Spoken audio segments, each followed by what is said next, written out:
मैं संजय कुमार, आप देख रहे हैं बिहार न्यूज 25। हमारे साथ पटना हाई कोर्ट के सीनियर एडवोकेट मनीलाल जी। सर स्वागत करना है। हाँ, हम आपका भी स्वागत है। सर, जिस तरह से विगत दिनों बिहार विधानसभा से एक प्रेस रिलीज जारी होती है जिसमें मीडिया पैनलिस्ट पे एक नाम जारी किया जिसमें 41 हो गया है, जिसमें अति पिछड़ा SC ST OBC में ज़्यादा। सर कैसे देखते हैं? देखिए, अभी तक जो देश की स्थिति है वो इस स्थिति में सबको उतना प्रतिनिधित्व नहीं मिला, और खास करके प्रेस के मामले में हो, मीडिया के क्षेत्र में हो, जुडिशियरी के क्षेत्र में हो, और उस शिक्षण संस्थानों में वो जो SC ST OBC का प्रतिनिधित्व बहुत ही कम है, नगण्य है कहिए।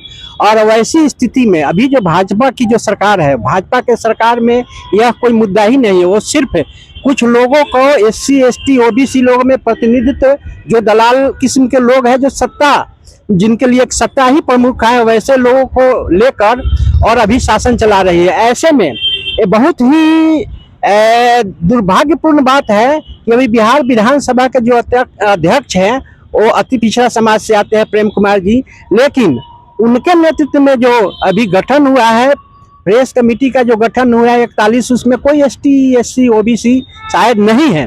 मुझे भी जानकारी है कि उसमें नहीं है। तो इससे बड़ा दुर्भाग्य क्या होगा, जो ये लोग कहते हैं कि हम सबको समान अवसर देंगे, और ये लोग SC ST OBC की राजनीति करके ही सत्ता में बने हुए हैं, और ये लोग पिछड़ों की बात करते हैं, दलितों की बात करते हैं। ये बहुत ही दुर्भाग्यपूर्ण है, और ये लोग केवल और केवल अपने सत्ता में बने रहने के लिए ये जो ST SC OBC जो लोग हैं उनका हकमारी कर रहे हैं, और वैसे शक्तियों के साथ मिलकर और वो इसको और उसको दिग्भ्रमित करने का काम कर रहे हैं। सर, जिस तरह से प्रेम कुमार जी अति पिछड़ा से आते हैं, एक नाम नहीं दिया गया, क्या पार्टी का दबाव है कि क्या है? सर देखिए, भाजपा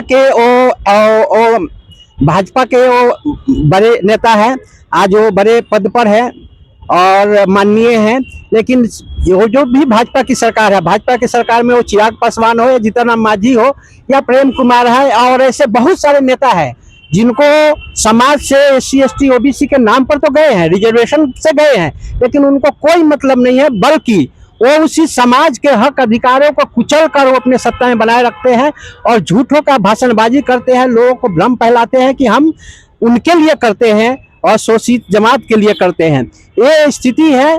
तो प्रेम कुमार जी के बारे में नहीं, वो पूरे भाजपा की यह नीति है कि हम हिंदुत्व की बात करते हैं। हिंदुत्व का मतलब ही होता है जिसमें ST SC OBC का कोई स्थान नहीं है। उनको पहले जिस तरह से मनुवाद में जो लिखित है उसके अनुसार उनको काम करना है, उनको हक अधिकार, पढ़ने लिखने की मनाही है। तो फिर प्रेस की बात हो या बहुत सारे अधिकारों की बात हो, मनाही करते हैं। लेकिन चूंकि SC ST OBC की जनसंख्या अधिक है, वो डायरेक्ट कुछ प्रत्यक्ष रूप से नहीं कर सकते हैं, लेकिन पिछले दरवाजे से वो आरक्षण खत्म करने की बात हो या लोगों के SC ST OBC के अधिकार खत्म करने की बात हो, वो लोग लगातार काम कर रहे हैं। 2014 के बाद वो लोग लगातार काम कर रहे हैं, और उसी के कड़ी में प्रेम कुमार जी हो, जीतन राम मांझी हो या चिराग पासवान हो या अनगिनत वैसे लोग हैं जो सत्ता में गए हैं। सर, 9 बार से विधायक गैस रह चुके रहे हैं, माने नरेंद्र मोदी कहते हैं सबका साथ सबका विकास A to Z करते हैं, सबका प्रतिनिधित्व देंगे, इसमें नहीं दिया गया। देखिए, सबका साथ सबका विकास भाजपा तो कहती है कि ये बाद में कहती ही है कि यह जुमला है, सबको 15 लाख देने का वादा जुमला है। उसी तरह से सबका साथ सबका विकास नहीं, वो कहते जरूर है, लेकिन वो पूंजीपतियों का विकास, करोड़पतियों का, कारपोरेट का विकास, अडानी अंबानी का विकास करते हैं, वो सबका नहीं करते हैं। सबका में आप नहीं है, आम जनता नहीं है, ST SC OBC नहीं है। खुद प्रधानमंत्री कहते हैं कि हम अति पिछड़ी जाति से आते हैं, लेकिन यहाँ 2014 के बाद आप आंकड़ा निकाल कर देखेंगे तो आप कहाँ पाएंगे उन लोगों को कि जिनके वो कहते हैं कि हम उनका प्रतिनिधित्व कर रहे हैं, हम उनको आगे बढ़ाने की बात करते हैं। बिल्कुल ढकोसला है और एक जुमला, एक सुपर जुमला है। वो आपको, हम प्रेम कुमार की ही बात नहीं करेंगे, हम कह रहे हैं कि भाजपा सरकार का सुपर जुमला है। वो बिल्कुल ही नहीं चाहते हैं कि सबको समान अवसर मिले, लेकिन चूंकि उनकी मजबूरी है, वो पूरा डायरेक्ट प्रत्यक्ष रूप से कुछ ऐसा कर नहीं सकते हैं, लेकिन वो संविधान के आड़ में, लोकतंत्र की आड़ में सारे अधिकार ST SC OBC के अधिकारों को कटौती करने में वो पूरे तरह से लगे हुए हैं। संवैधानिक दायरे में वो जो काम कर रहे हैं यह बताकर कि हम संविधान और लोकतंत्र की रक्षा के लिए कर रहे हैं, लेकिन नहीं, वो लोकतंत्र और संविधान को खत्म करने के लिए सारे प्रयास कर रहे हैं, जो बहुत ही दुर्भाग्यपूर्ण है। और हम इससे के माध्यम से हम कड़ी निंदा करते हैं। और प्रेम कुमार जी एक कहिए कि वो क्या कर सकते हैं, उनको पद चाहिए, पद से समझौता करने के लिए वो सारे ST SC OBC उनको कोई ध्यान नहीं है, उनको अपने पद पर ध्यान है। सर जिस तरह से ये मुद्दा चल रहा है सर, क्या इसमें समाज पर कोई इफेक्ट पड़ेगा इसमें? बिल्कुल पड़ेगा। आने वाले समय में इसी तरह का अगर होता रहेगा तो समाज, एक बड़ा समाज मतलब बड़ी जो बड़ा भाग है जो उसका पीछे जाएगा। और अंत में एक ऐसा समय आएगा जहाँ विद्रोह होगा, जहाँ लोग अपने हक और अधिकार के लिए सड़कों पर आएंगे और विद्रोह करेंगे।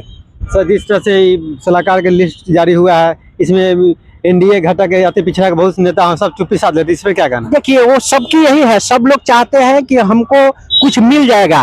वो जितने भी NDA के घटक में जो भी लीडर है ST SC OBC के, उनको लगता है कि मेरे चुप रहने पर उनको इनाम दिया जाएगा। अगर वो सत्ता के खिलाफ बोलेंगे तो उनको इनाम नहीं मिलेगा। और वो सत्ता से वंचित, सत्ता सुख के लिए, देखिए वो समाज के लिए कुछ नहीं करना चाहते हैं, वो सिर्फ और सिर्फ सत्ता के लिए चाहिए। और इसके लिए वो अपने समाज की बलि देने के लिए वो तैयार है। उसमें NDA के सारे घटक के लोग हैं। आज जो कुछ भी हो रहा है, आज आप देखिए कि आज UGC का जो मामला आया है, बिल्कुल उस पर भी कोई नेता बोलने के लिए तैयार नहीं है, उसका विरोध हो रहा है, जबकि ये बहुत पहले होना चाहिए था। इसी तरह से पूरे तरह समानता के लोग विरोधी लोग हैं, भाजपा हो या पूरे NDA के लोग हो, ये पूरे तरह समानता है। समाज एक समृद्ध समाज बने, सबका विकास हो, नहीं उसमें अडानी अंबानी का वो लोग विकास देखते हैं, बड़े घरानों का विकास देखते हैं और कहते हैं कि हम सबका विकास कर रहे हैं। ये बिल्कुल ही गलत है। ये हमारे साथ थे पटना हाई कोर्ट के सीनियर वकील मनीलाल जी, अपना पक्ष रख रहे थे कि विगत दिनों बिहार विधानसभा में एक मीडिया पैनलिस्ट के जारी होता है 41 में SC ST EBC OBC नजर थे। आप अपना कमेंट कीजिए कि वीडियो कैसा लगा और वीडियो को लाइक और सब्सक्राइब करना भूले। धन्यवाद।